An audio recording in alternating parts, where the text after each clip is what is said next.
Hi mga kababayan, kumusta po tayong lahat? Kayo, kumusta po? Good morning, good afternoon, good evening po sa ating lahat. Good evening, lalo na yung mga nandyan sa Pilipinas.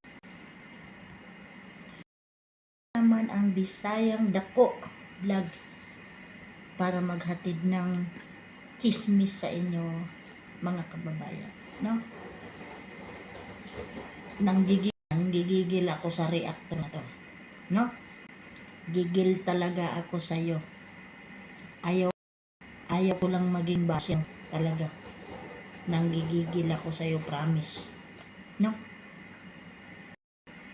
Tigilan mo yung pagkukumpara mo kay Inday Krishna kay Beyonce. Dahil si Beyonce at si Inday Krishna ay hindi sila magkatulad. Si Beyonce ay nagpatulpo. Si Inday Krishna nabas na lahat below the belt pero walang ginawa si Inday Krishna. Kaya wag mo silang ipagkumpara. Ha? Kahit na si Inday Krishna ay hindi na nakakasama ngayon sa PB team. Hindi siya nagtanim ng galit. Wala siyang sinasabi. 'Di ba? Hindi nga niya pinagtatanggol yung sarili niya sa social media. 'Di ba? So tigilan mo.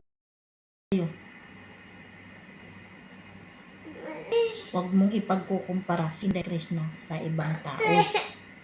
Dahil si Inday Krishna ay nag-iisa lang. Wala siyang katulad. Alam ko naman kunyari ganito ganyan, kunyari ganon. Sasabihin mo na magkaiba. Bakit? Nag-reaction doon sa Kalingap, tapos nag-reaction ka kay Inday Krishna? Anong tawag mo doon? Ginagawa mong bubo yung mga tao. Tigil ka na. Alam mo kung sino ka. Hindi na kita babanggitin dito sa vlog ko. Pero talaga nagigigil ako sa'yo. Ayoko lang maging basher mo, no? Ayoko mag-comment ng kung ano-ano sa vlog mo. Pero tigilan mo. Kung gusto mong mag-reaction kay Beyonce, mag-reaction ka sa Kalingap. Doon ka na lang mag-reaction. Huwag ka nang mangdamay pa ng taong nananahimik na hindi ka naman inaano. Si Inday Krishna nagcha-charity. Naghanap buhay siya ng sarili niya. Wala naman siyang sinasabi sa publiko, di ba? Wala naman siyang sinasabi. Di na nga siya nagrereklamo, hinahayaan na nga kayong mga basher Hinahayaan na kayong mga against sa kanya. Hindi pa rin kayo tumitigil. Kala mo napaka-pek mo ng tao talaga mapanghusga ka. Gigil talaga ako sa iyo. Gigigil talaga ako sa iyo. Hay! Ewan. Naturingan ka man na may pinag-aralan ka. Pero napaka-negative ng utak mo. Napaka-negative mo palagi yung lumalabas sa bibig mo. Nagigigil ako sa iyo. Kala mo kung sino ka nang magaling. Di ka naman inaano nung bata Pinakikialaman mo pa rin. Mag-reaction ka nang mag-reaction dyan. Huwag mo dadamay. Huwag ka mandadamay kay Inday Krishna dahil hindi ka naman inaano bata. Sana maintindihan mo. Di ka tumitigil, pinagkukumpara mo yung tao sa iba.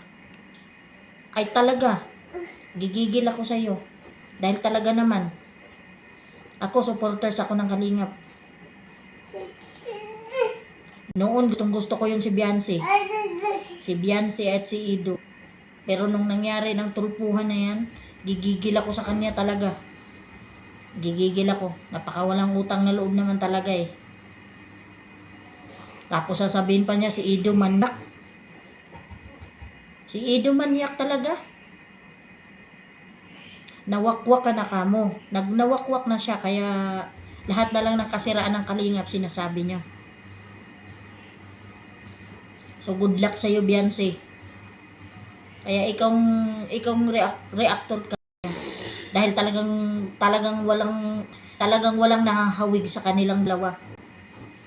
Ibang itsura ni Beyonce, iba si Beyonce, iba din si Inday Krishna. Kaya wag mo silang ipagkumpara, gigigil ako sa'yo. Yan lang masasabi ko sa'yo, nanggigigil ako sa'yo talaga. Ayokong maging basher mo. Pero sana tumigil ka na. Huwag mong pagkumpara si Inday Krishna doon. Dahil ka naman yun, kitang-kita na wala talagang utang na loob.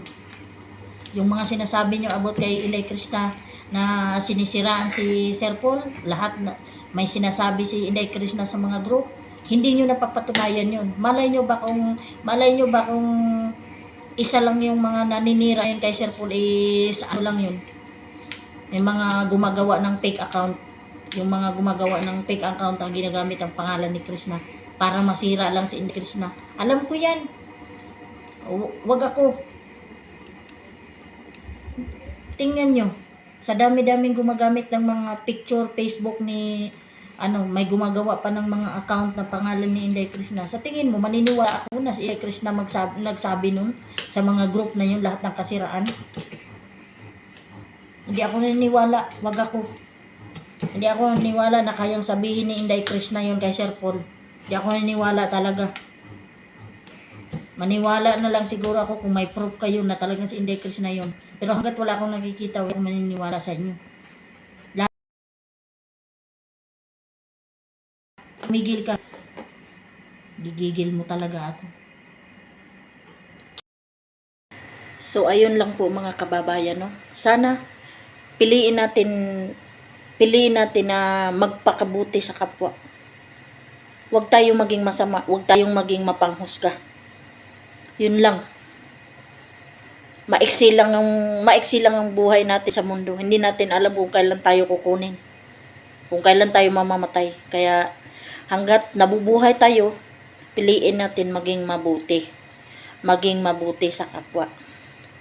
So yun lang guys. God bless sa ating lahat. Bye bye.